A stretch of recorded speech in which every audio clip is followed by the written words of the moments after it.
Bienvenue à tous, je rappelle que nous sommes en direct jusqu'à 22h. Participez autant de fois que vous voudriez. Avant de parler de la Covid et de son influence sur le sport en France, je rappelle les grands titres de l'actualité sportive. Volleyball, 2 candidats pour succéder à Sanga. Après 12 ans passés à la tête de la Fédération ivoirienne de volleyball, Kodé Sanga va passer la main. Athlétisme, le marathon de Boston annulé pour la première fois de son histoire cette année à cause du coronavirus. Tennis, le Masters 1000 à huis clos à la suite des dernières annonces gouvernementales et de la mise en place d'un nouveau confinement à partir du 30 octobre. Tennis, Djokovic assuré de finir numéro 1 en dominant le Croate Borna Coric 7-6, 6-3 en 8e de finale du tournoi de Vienne. Novak Djokovic s'est assuré d'achever l'année numéro 1 mondiale. Football, Strasbourg, le milieu défensif de Strasbourg, Jean-Eudes Aoulou, a été testé positif à la Covid-19 mercredi, placé à l'isolement. UEFA Champions League, Boli inscrit un but historique. Sorti du banc, il a permis à Ferencváros d'empocher son premier point de la phase de groupe. Justice, Stéphane Bauken va être relâché. Selon une source judiciaire relayée par l'équipe, l'Angevin qui s'était présenté sans avocat devant le parquet a plaidé coupable et son tir avec 4 mois d'emprisonnement avec sursis et 2 000 € d'amende. La France entre en confinement ce vendredi. Une deuxième vague de contamination au coronavirus a poussé les autorités françaises à prendre certaines mesures. Toutefois, les compétitions sportives professionnelles peuvent continuer pendant la nouvelle période de confinement. Est-ce que les athlètes peuvent être performants dans de telles conditions? Pas sûr d'être performant dans de telles conditions parce que psychologiquement, on est un peu marqué, on est un peu atteint.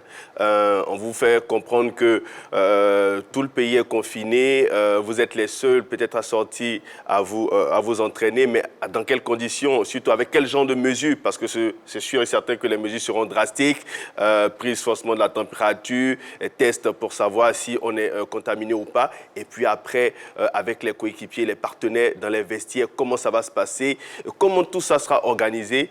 Pas sûr d'avoir des footballeurs performants, surtout si on a dans son entourage des personnes qui sont contaminées. Priscilla Nieto l'a confirmé hier dans son entretien exclusif accordé à la 3.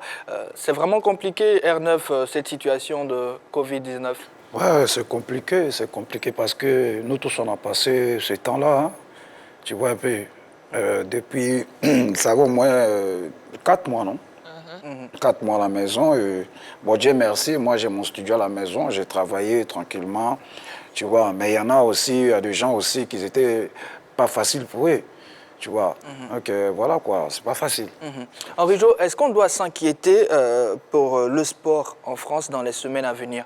Ça dépendra de l'évolution de la maladie pour cette nouvelle vague de contamination qui commence du côté de la France. Ça va, comme je le dis pour l'instant, le sport continue, les compétitions continuent, mais comme je le dis, ça va dépendre de comment les choses évoluent du côté de la France pour voir si, oui ou non, on doit stopper les différentes compétitions. Voilà.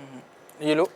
Oui, il faudrait s'inquiéter parce qu'on se rappelle que lors de la première vague de confinement, le championnat français a été le premier à être interrompu à cause de la vague de contamination qui était assez élevée. Donc oui, il faudrait s'inquiéter parce que le championnat, on est à la 9e journée du championnat, c'est pas assez évident vu que le confinement a débuté. Dans quelles conditions les joueurs pourront-ils évoluer? Parce que quand on se rappelle les différentes règles qu'avait établies l'UEFA, ne pas cracher sur le terrain, éviter les tacles, éviter tous les contacts, ça sera quand même difficile et je pense que le championnat français pourrait s'arrêter, malheureusement. Surtout que c'est dommage quand même parce qu'il y avait du monde qui commençait à revenir un peu au stade. Oui. Là, je pense qu'ils vont carrément arrêter. Oui, on avait un bon espoir que d'ici la fin de l'année, voire au début de l'année prochaine, on aurait quand même une partie du public qui reviendra au stade parce que ça allait se faire par vague,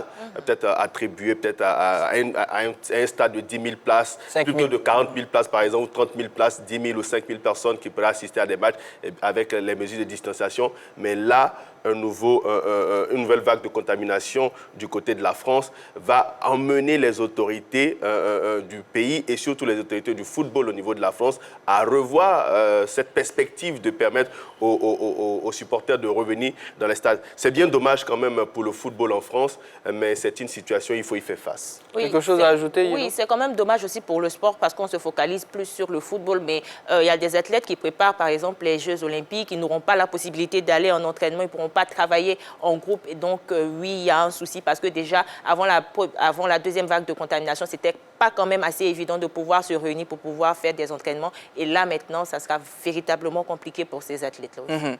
On a parlé du foot. La Côte d'Ivoire rencontre donc Madagascar le 12 novembre prochain et ça sera à EBMP. Nous y reviendrons naturellement dans nos prochaines émissions. On va passer maintenant au penalty.